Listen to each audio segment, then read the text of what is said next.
SSC ने ये cut off घटाने का तरीका सोचो, या आप कहिए कि एसएससी ने ये रूल सब में ही वो लागू करने वाली है, तो यहाँ एक डर पैदा हो गया है एसएससी जीडी के अंदर भी। एसएससी जीडी 2027 की जो भर्ती आने वाली है, वो भर्ती तो आएगी, कितने पदों पर आएगी ये तो आगे का समय तय करेगा, लेकिन एसएससी जीडी 2027 में अब ये डर है कि कहीं सेक्शनल टाइमिंग यहाँ तो नहीं कर दी जाएगी, और अगर की जाएगी तो कितने कितने मिनट की जाएगी। मुझे तो ये लगता है कि शायद एसएससी जीडी में भी सेक्शनल टाइमिंग अब हो जाएगी, और अगर ये हुई तो 15 मिनट में मैथ्स के भी आपको 20 क्वेश्चन करने होंगे, और 15 मिनट में ही रीजनिंग के 20 क्वेश्चन करने होंगे, 15 मिनट हिंदी के लिए मिलेंगे या इंग्लिश के लिए मिलेंगे, और 15 मिनट आपको जीएस के लिए मिलेंगे। जबकि अब तक क्या होता था, आप जीएस और हिंदी को 7-7, 8-8 मिनट में कर लेते थे और सारा टाइम मैथ रीजनिंग को देते थे। अब ऐसा नहीं होगा, अब केवल 15 मिनट होंगे। और अब इंपॉर्टेंट ये होगा कि भाई साहब, अब जो पेपर को जल्दी करना सीखेगा, स्पेशली मैथ्स रीजनिंग को, उसके सिलेक्शन आसान हो जाएंगे। तो 15 मिनट में 20 क्वेश्चन मैथ्स की करना अपने आप में एक कला होगी, और अब 20/20 की लड़ाई नहीं होगी। अब मैथ्स अगर 15 मिनट में कर पा रहे हो और 17-18 भी कर पा रहे हो तो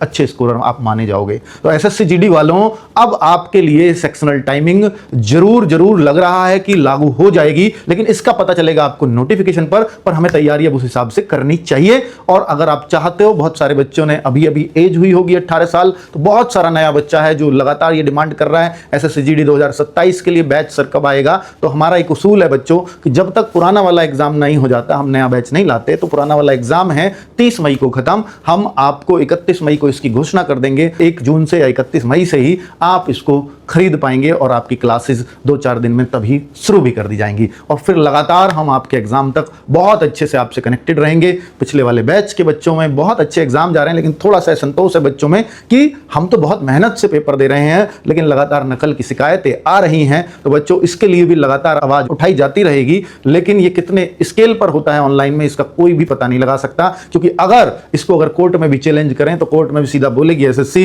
कि जितने भी गड़बड़ थी हमने सब पकड़ ली, और इस वजह से कोर्ट में भी जाने का बहुत अर्थ नहीं रह जाता। फिलहाल एसएससी 2027 पे जो अपडेट था मैंने आपको दे दिया, और जो बच्चों का पेन है वो भी मैंने आपको बता दिया। Thank you.